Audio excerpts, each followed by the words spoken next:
바울의 전도 여정을 보면은 그냥 이게 표면적으로 보면요, 바울이 안디옥에 갔었구나, 뭐 이렇게 이제 보기 쉽죠. 그리고 요한과 함께 둘이 선교사로 파송됐구나, 뭐 이렇게 볼 수 있습니다. 근데 요 내용을 우리는 전도 운동하는 입장이니까 조금 더 깊이 들어가 보면은 그때 당시에 사실을 한번 생각해 봅시다. 로마라는 나라는 지금 로마 자체가 가지고 있는 종교가 있어요. 국가 종교가 있었어요. 그거는 이제 에, 그리스에서부터 전달해 왔던 여러 종교들을 받아들인 거예요. 그래서 사실 로마는 특정 종교를 특별히 이렇게 한 게 아니라 그냥 로마 자체가 종교를 다 수용하는, 굉장히 종교에 대해서는 수용력이 좋은 나라였습니다. 그래서 로마가 모든 종교의 백화점이다 할 만큼 다 돌아 있었어요. 그러다 보니까 거기서 경쟁하는 게, 종교들이 경쟁해요. 살아남는 종교, 뭐 이렇게 퇴보하는 종교, 그러면서 그 안에 이제 자리를 잡는데, 그 중에 이제 우리가 잘 알고 있는 뭐 제우스 신이든가 뭐 이런 그 그리스 로마 신화에 나오는 신들이 그때 당시에 로마의 주도적인 종교로 이렇게 자리를 잡고 있고, 거기에 가장 또 강조됐던 게 뭐냐, 황제 숭배라고 하는 것이 이렇게 자리를 잡고 있었습니다. 그리고 또 하나는 유대교입니다. 유대교는요, 그 어떤 종교도 갖지 못한 아주 그 체계적인 종교를 가지고 있었어요. 그래서 유대교 자체가요, 왜 이렇게 수천 년 동안 살아남냐면, 유대교는 처음부터 굉장히 체계적인 종교예요. 논리적이고, 그리고 그 규범과 법전이 완벽하게 갖췄던, 그때 당시 그런 종교들이 별로 없었거든요. 그냥 뭐 우리나라 샤머니즘, 여러분 아시잖아요. 지금 우리나라 샤머니즘 그 무슨 그 사람들이 쓰는 경전이 있냐고 그러면 없잖아요. 그냥 산신할머니 그냥 빌잖아요. 뭐 이렇게 그냥 대충 믿는 거지, 그 체계화된 게 없어요. 각자 알아서 믿는 거지. 근데 유대교는 그게 아니에요. 딱 체계를 가지고 있는 거예요. 그래서 유대교가 작은 변방의 나라임에도 불구하고 사실은 로마에도 굉장히 영향을 줬고, 근동에도 엄청난 영향을 주었던 것이 사실입니다. 그러니까 유대인들이 흩어진 곳에는요, 유대교가 굉장히 사람들에게는 신선했던 거죠. 와, 저런 종교가 있어, 이렇게 할 정도로. 그러면서 그들은 그런 영향을 받고 있었을 때입니다. 자, 여기에 기독교는 어떨까요? 기독교는요, 완전 신흥 종교예요. 완전 신흥 종교. 그들이 볼 때는 그 믿는 사람도 몇천 명, 몇만 명 되는 것도 아니에요. 제가 몇백 명. 그게 종교로서로 보면은 진짜 이건 종교라고 할 수 없는 거예요. 그죠? 불과 몇백 명. 몇백 명만 믿는 거예요, 사실은. 우리나라에서요, 몇백 명 믿는 종교는 많습니다. 따져보면요. 우리가 모르는. 그 종교, 저번에 우리 나성종 목사님 나한테 알려줬는데, 뭐더라더라. 내 진짜 특이하던데, 딱딱딱딱 뭐 종교라겠나. 뭐라고 있던데. 그리고 하여튼 그런 사람들이 있어요. 그러면 거기에도 가보면 몇백 명은 뭐예요? 그렇죠? 사입이 이상한 종교에도 몇백 명은 모인다니까. 그렇게 생각하면 당시에 예수 그리스도를 믿는 이 기독교에 대해서 바라보는 사람들의 시선은 어땠을까? 우리야 성경을 통해서 이제 지금 와서 이걸 이렇게 소급해서 그때 당시에 바울의 여정 이렇게 보지만, 그때 당시 바울을 바라보는 사람들의 시선은 어땠을까? 생각해 보세요. 바울이 가서 그리스도를 말하면 또 그리스도의 출신이 어때요? 왕자도 아니잖아요. 그렇죠? 목수의 아들인데 또 사형당해 죽은 사람이에요. 로마법에. 그를 신앙의 대상으로 믿어야 된다고 했을 때 사람들의 반응이 어땠을까? 생각해 보세요. 미쳤다고 했을 거예요. 저것들이 미치지 않고 저런 걸 믿어? 그래가지고요, 로마인들이 기독교인을 굉장히 무시했던 거예요. 아니, 종교라는 게 그래도 좀 그럴듯해야지, 어떻게 저렇게 목수의 아들에다가 사형당해서 죽은 사람을, 그걸 믿냐 할 정. 그러니까 그때 로마의 기록을 보면요, 기독교인을 굉장히 멸시하고 경멸하고 무시했다고 하는 것이 기록들이 많이 나오거든요. 자, 그런 상황인데 이 바울은 또 배운 사람이에요. 이 사람이 굉장히 똑똑한 사람이에요. 유대교회도 있어 봤어요. 유대교회의 그 체계적인 종교를 많이 접해보고 거기서 잔뼈가 울리는 사람이에요. 자, 그런 입장에서 자기가 예수 그리스도를 믿어야 된다고 외친다고 할 때 사람들의 반응이 어떨까 예상할 수 있어요, 없어요? 머리가 있는데, 뇌가 있는데. 자, 우리 같으면 어떨 것 같아요? 입이 떨어지지 않겠죠. 부끄러워서 예자도 말 못하겠죠. 사람들 그게 뭐야 왜? 뭐 이러면 아니야 그냥 그런 게 있어. 말도 못할 거예요. 그래서 바울이 생각해 본 거예요. 바울이 아마 생각 안 할 리가 없죠. 이 복음이 어떻게 해야 사람들에게 이것이 깨달아질까? 바울이 그런 얘기예요. 성령이 아니고서는 예수를 주라 시인할 자가 없느니라. 오늘날이야 뭐 예수에 대해서 교회에 대해서 이런 게 알려져 있고 책도 많고 성경책도 뭐 모르는 사람이 없는 이런 시대니까 그나마 예수 얘기하면 사람들이 그래 그 거의 부담 없이 들어요. 그러나 그때 당시에 예수를 말한다고 할 때 반응이 어땠을까를 상상해 보세요. 전도를 한다? 정말 상상이 안 될 정도예요. 이게 어떻게 가능해? 가서 말도 뜨기 어려운, 말도 열기 어려운, 천말도 이렇게 딱 열어서 말하기 어려운 거예요. 예수를 믿으라. 왜 바울은 금식하며 기도했을까? 왜 그런 성령 인도를 받으려고 그렇게 몸부림을 쳤을까? 뭘 느끼죠? 성령의 역사가 아니고서는 안 된다는 것을 너무나 잘 알고 있었어요. 오늘날 우리가요 기도를 잘 안 하는 이유는 어쩌면은 성령의 역사로만 된다라는 것보다는 우리가 좀 설명 잘하고 뭔가 이렇게 좀 본 좀 보이고 그러면 전도되지 않을까? 이런 생각하고 있는지도 몰라요.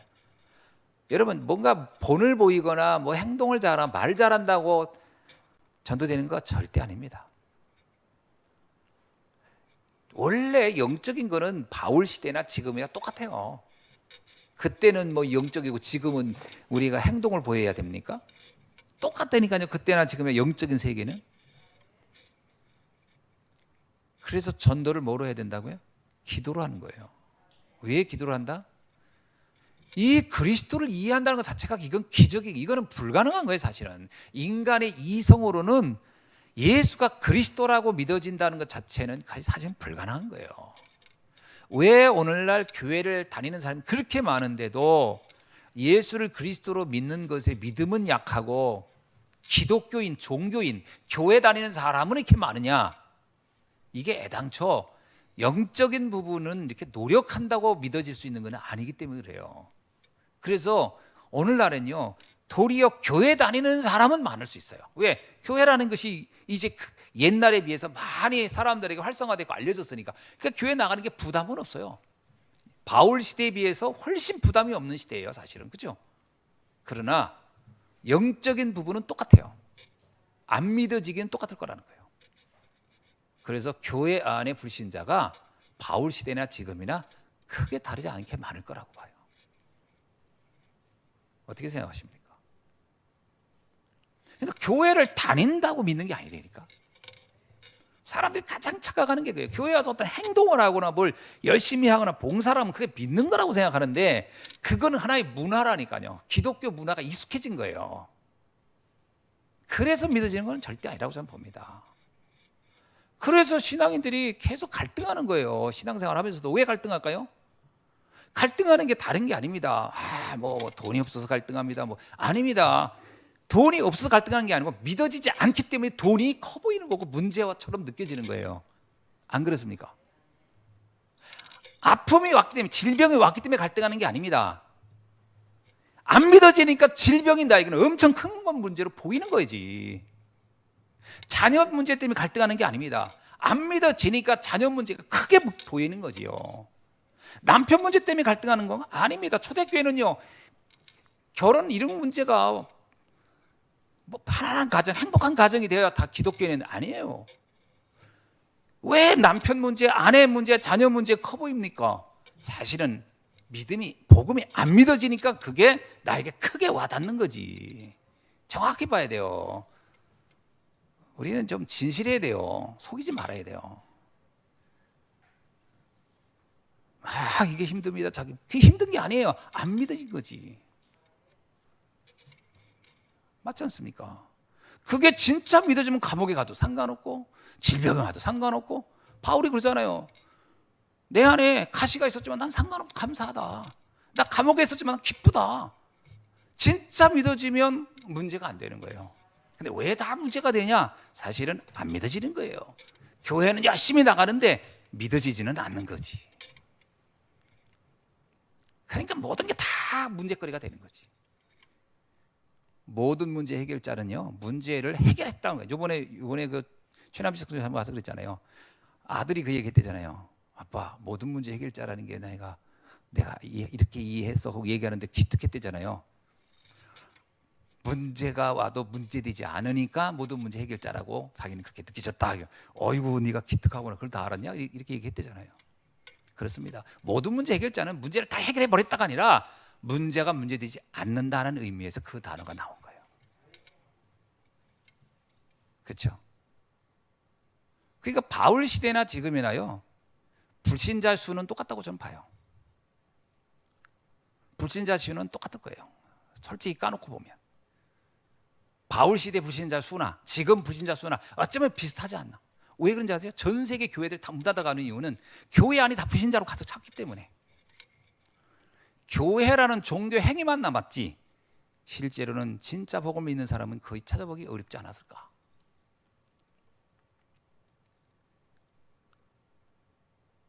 그래서 제가 유목사님 복음 듣고 탁 충격받을 때 느낀 게 그거예요.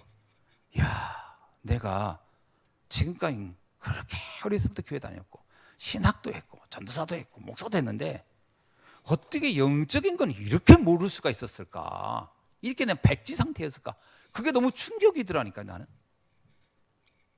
그러니까 교회 일에 대해서는 저는요 잔뼈가 굵어요. 어릴 때 봐서 다 얘기할 수 있어요. 교회에 대해서 누가 얘기하면 막 논쟁도 할 수 있어요. 뭐 성경에 대해서 설명도 할 수 있고. 근데 문제는 믿어지지는 않았다는 거예요. 이게 얼마나 아이러니한 일입니까?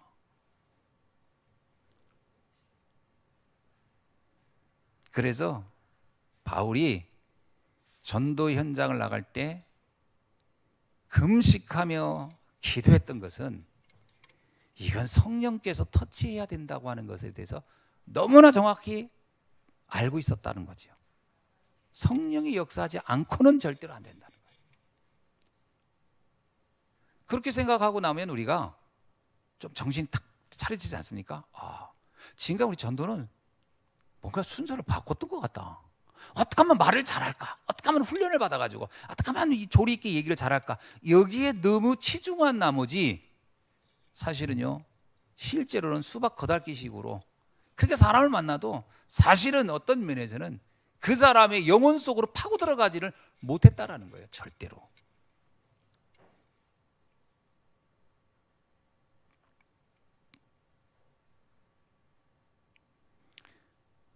(13장 48절에 이 얘기잖아요. 이방인들이 듣고 기뻐하여 하나님의 말씀을 찬송하며 영생을 주시기로 작정된 자는 다음이 있더라. 이야, 이게 무슨 얘기냐면 바울이 설명을 잘했더니 머리 똑똑한 놈들은 알아듣더라가 아니에요. 뭔가 이렇게 좀 생각 있는 인간들은 믿더라 이게 아니고요. 아니, 이 사람은 절대 믿을 것 같지 않은 사람이 믿어. 이 사람은 절대 믿음과는 상관없을 것 같은 사람이 믿어. 그때 바울이 깨닫는 게 영생업계로 작정된 자가 따로 있구나. 예배된 영혼들이 있었구나. 이 말 아니겠어요? 그러니까 바울이 놀란 거예요. 자기도. 야, 이게 내가 사람 껍데기 보고 말하면 절대 안 되겠구나. 껍데기 봐가지고 뭐 인상 좋고 성품 좋고 내 말 잘 알아듣고 또 친절하고 그러면 믿을 것 같지만 그런 인간 한다고 믿는 건 아니에요. 또 거기다 또 배움도 있고 도리어 더 안 되는 거예요. 누가 돼야 되냐? 배우냐 아니냐 아무 상관없어요. 잘생기냐 못생기냐 아무 상관없어요. 성품이 좋으냐 나쁘냐 아무 상관없어요. 성품이 고약해도 고약한 대로 영생으로 작정된 자는 믿게 돼 있는 거예요.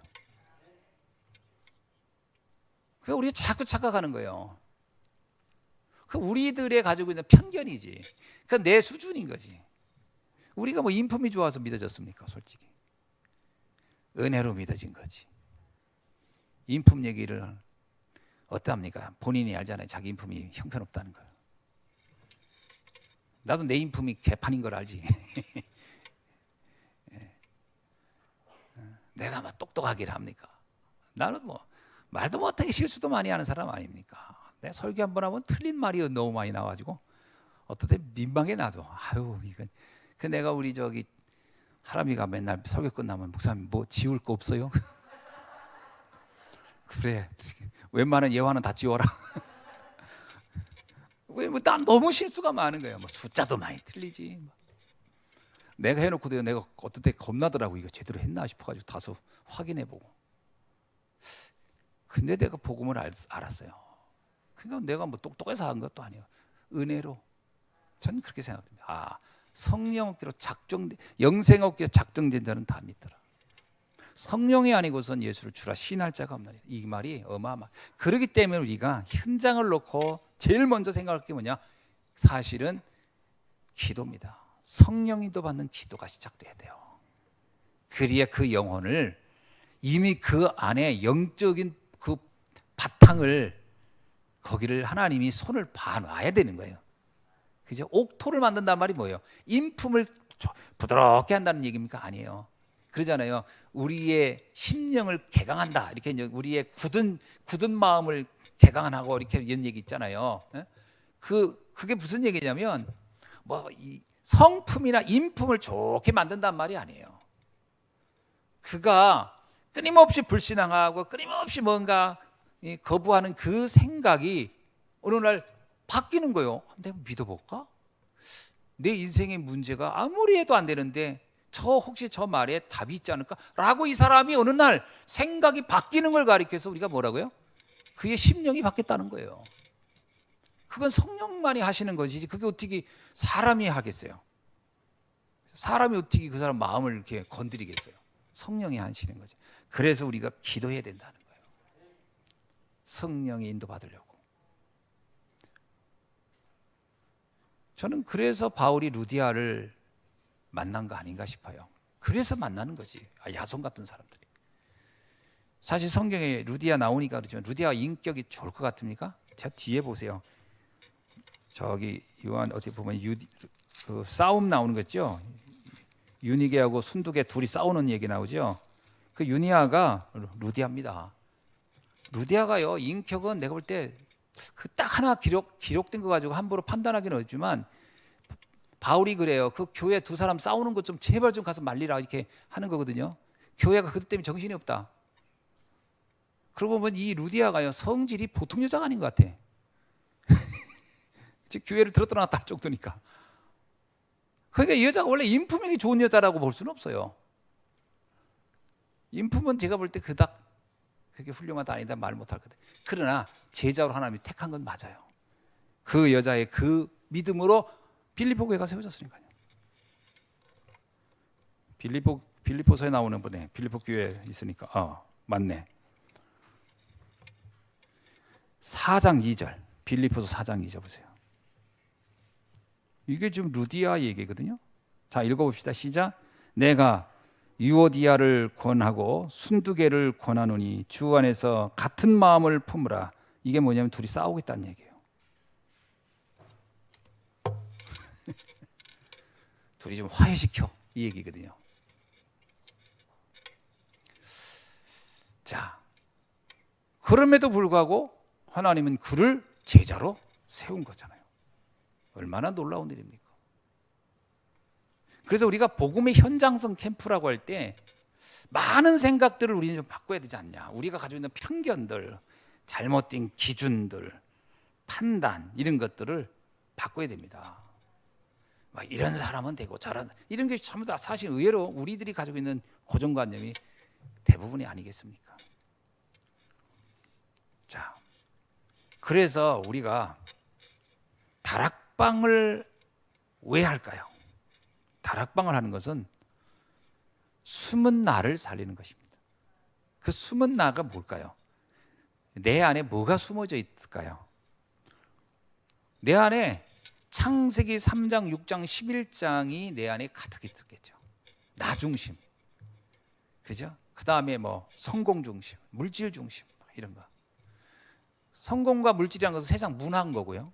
나 중심인 것은 세계관이죠. 이런 것들이 내 안에 꽉 차 있으면 나는 영적으로는 죽어가겠죠. 왜? 말씀이 안 들릴 거니까. 근데 다락방이라고 하는 것은 바로 이런 세계관을 바꿔내는 거죠. 인생관을 바꿔내요. 관점을 바꿔내는 거잖아요. 그러면 거기서 숨은 나를 살아나는 겁니다. 그러니까 우리가 다락방 할 때 보면요, 오는 다락방에 온 사람들이 분명히 그런 세계관 속에 꽉 차 있을 거라는 걸 염두에 둬야 돼요. 그 사람이 지금 아무리 겉으로 보이는 인품이 훌륭해도 그 인품 너머에는 창세기 3장, 6장, 11장이 가득 있다는 것을 염두에 둬야 돼요. 그래서 어떤 면에서는 인격 바꾸라고 하는 메시지 하는 것보다는요, 인격은 중요하지 않습니다. 솔직히 말하면 인격은 굉장히 고상한데 굉장히 고집이 세다. 그거 어떡하겠어요? 이거 그게 더 문제지. 성품은 아주 훌륭한데 굉장히 성공지향적이고 굉장히 물질 중심이고, 그것도 참 어려울 거예요. 어떤 면에서요, 완전 복음이면 충분하고 완전하고 모든 것이다, 이렇게 결론 나도록 도와주는 것이 다락방이다. 그래서 우리가 다락방 한다고 할 때는 많은 지식을 전달한다, 많은 성경 내용을 전달한다기보다는 완전히 이 기준점을 바꿔놓은 거죠. 그죠? 기준점을 바꿔놓은 거예요. 왜 바울은 회당과 저작거리로 갔을까요?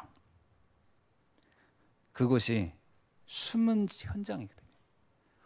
어떤 것이 전도운동의 거점이 될지 아무도 몰라요.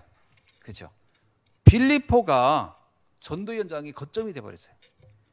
고린도라는 곳은요, 굉장히 음란한 도시였어요. 고린도 사람 하면 뭐예요? 굉장히 음란한 사람들이란 뜻이었거든요. 근데 그 고린도가 전도운동의 거점이 되잖아요. 현장입니다. 누구도 예상할 수 없는 거죠. 그래서 우리가 뭐 어떤 나라, 어떤 지역 이렇게 구분하는 것도 되게 애매한 거예요. 모든 곳에 하나님 나라가 임할 수 있고 모든 것이 전도운동의 거점이 될 수 있다. 숨은 현장을 찾아라는 거예요. 상상외로 그곳에 제자가 있을 수 있으니까요. 제자가 있는 현장이 숨은 현장 아니겠어요? 그렇죠? 왜 치유였을까요? 보통 그 구브로에 가가지고서 우리가 알고 있듯이 그 서기오 바울이란 총독을 만나서 그 총독을 변화시키면서 총독이 제자로 바꾸는 과정이 나오잖아요. 치유한다고 하는 것은 엄밀하게 하면 제자를 찾는 여정이다. 그래서 영적 문제가 심한 사람일수록요, 그 영적 문제를 치유받는 여정에서 제자로 될 확률이 높습니다, 사실은. 그래서 엘리트들 우리가 잘 봐야 되죠. 이번에도 뭐 넥슨인가요? 뭐 그 유명한 우리나라 회장 자살했죠. 그 영적 문제 아니겠습니까? 뭐 돈이 없어 자살했겠어요. 뭐 그 괜찮은 잘 나간 똑똑한 사람이. 영적 문제잖아요. 엘리트들일수록 영적 문제 심각하거든. 그들을 살려내라. 그것이 그곳에 숨은 제자, 절대 제자가 그 안에 있다는 거죠. 자, 이런 부분을 초대교회가 잘 봤다고 보는 거예요, 저는. 초대교회가.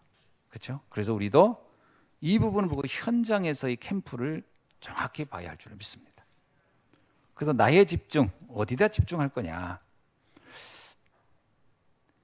다 이루었다. 복음이면 끝났다라고 하는 것이 진짜 나와야 돼. 결론이 이게 나와야 다락방에 성공한 거지, 그죠? 다락방에 와가지고 복음 때문에 나는 아무 다른 건 필요 없어요라고 할 정도 결론이 나야 다락방에 성공한 거예요. 그렇죠? 근데 다락방에 와서 계속 열등감 느끼고 뭔가 우울해지고 뭔가 뭐 세상에 대한 우울, 뭐 상처받고 이러면 결론이 안 난 거예요. 어떤 사람이 이런 사람이 있더라고. 말씀 듣는 거 엄청 좋아하는 사람이 있더라고. 그죠? 막 말씀 듣을 때 막 우들기도 하고 막 해요. 근데 그게요, 결론 잘 봐야 되는 게 뭐냐면 복음 때문에 운다기보다는 자기 연민 때문에 우는 사람도 많고요. 그리고 또 그렇게 울면 그냥 속 시원해서 우는 사람도 있어요. 이게 복음인지 자기의 그 연민인지 이거 구분 잘 안 날 때 있어요. 그리고 뭔가 배우는 거 좋아하는 사람이 있어요. 성경 공부를 배우는 거 좋아가지고 뭐 막 새로운 지식 그걸 좋아하는 사람이 있어요. 어떤 사람은 또 말하는 사람하고 대화하는 게 또 시원해가지고 그 듣는 재미에 또 이렇게 막 이게 참 제자 찾아내는 게 잘 봐야 됩니다. 이 껍데기 다 벗겨내야 돼요. 운다고 속지 말고 열심히라고 속지 말고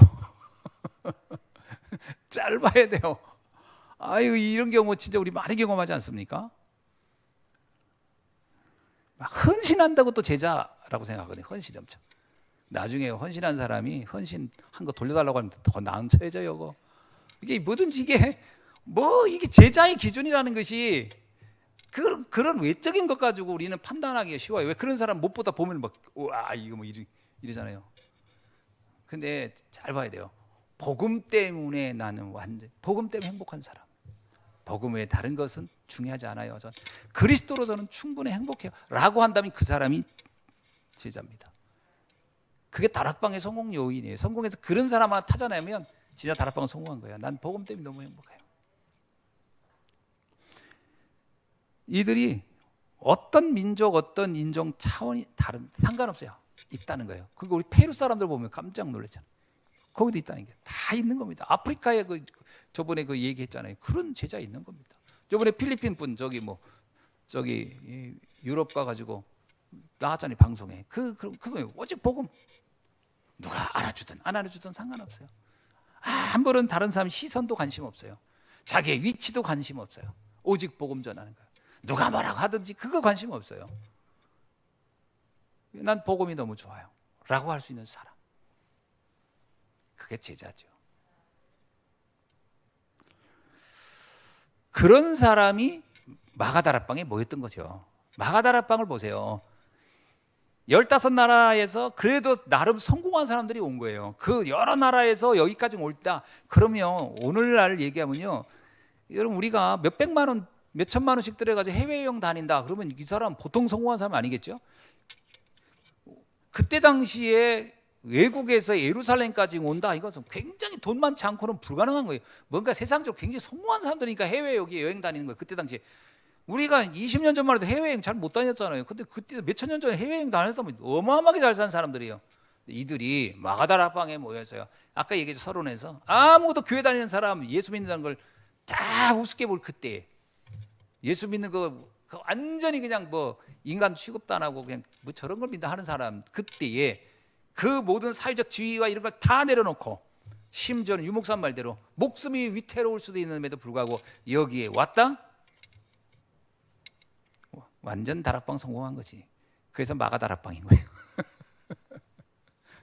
그들이 세계를 바꾼 거예요. 그들이. 그래서 우리가 이런 제자를 70지역에서 찾자는 거예요.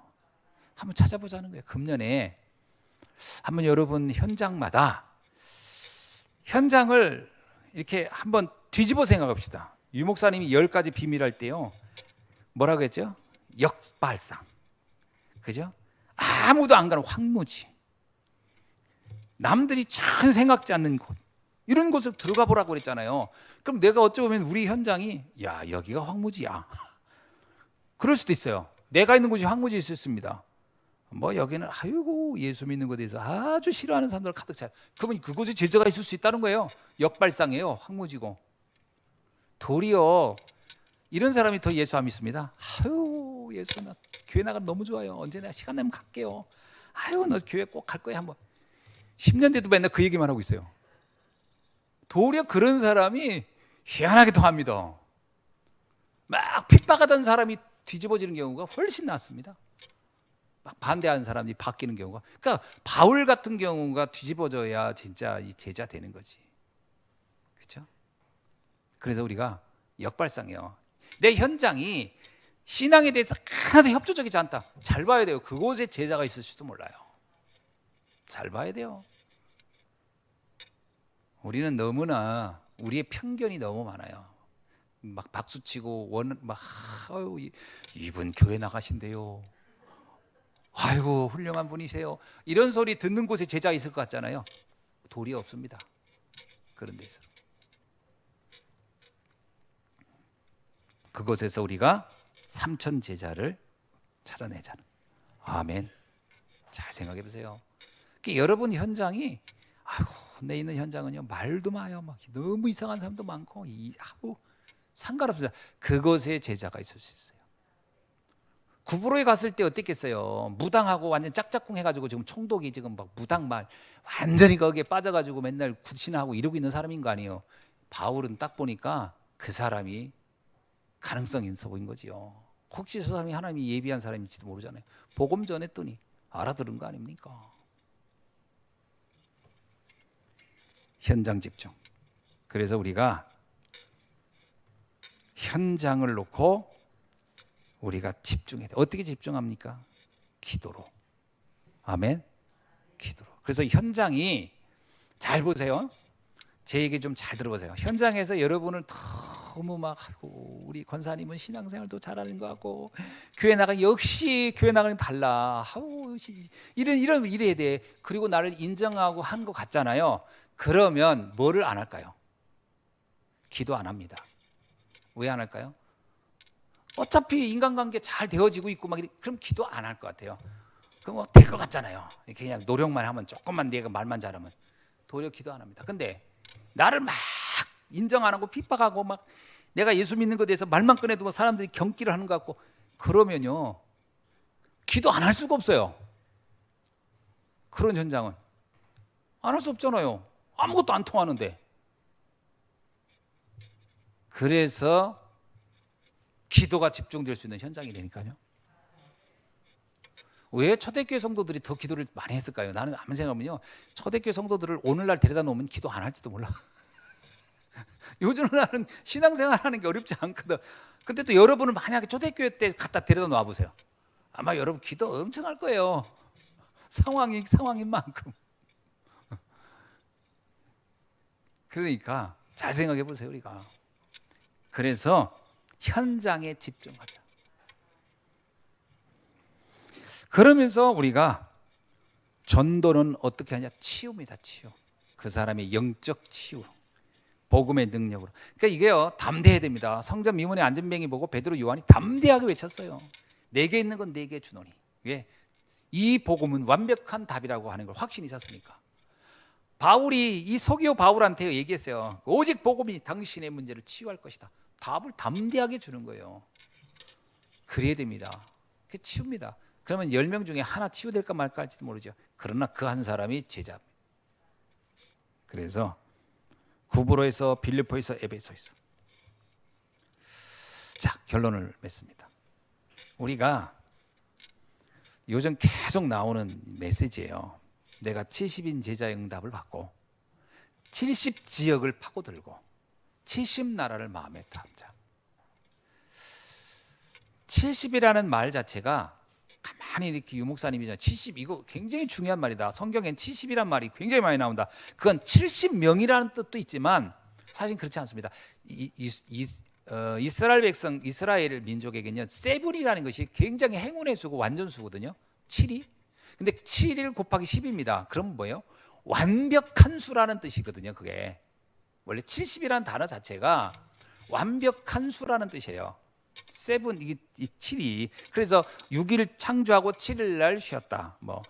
제 7일 만에 뭐 이런 개념이 유대인들이 숫자에 의미를 부여하는데 그럼 70인 제자 이건 뭐예요? 이거는 완전히 충성되고 완벽한 제자라는 의미를 담고 있는 거예요. 오늘 우리가 70인 제자 응답 속에 들어가야 할 줄 믿습니다. 그렇죠? 오직 복음으로 결론 나면 완벽한 제자예요. 그게 70인 제자예요. 69명은 70인 제자 아니고 71명은 70인 제자 아니면 그게 아니고 내가 복음으로 결론 낸 사람. 그 복음의 결론 난 사람을 찾는 지역. 그리고 복음의 결론 난 사람을 찾는 나라. 그죠? 우크라이나라는 곳에서 70인 제자, 러시아에도 그렇고 전 세계 어디든 찾아야 되겠죠. 이게 오늘 우리에게 준 미션이라고 생각됩니다. 기도하겠습니다. 하나님 감사합니다. 오늘 복음의 현장 캠프를 우리가 제대로 깨닫고 하나님 정말 현장에서 절대 제자, 완전 제자를 찾는 응답을 누리게 하옵소서. 그 일에 우리를 쓰임받게 하시고 우리 교회가 쓰임받게 하시니 감사합니다.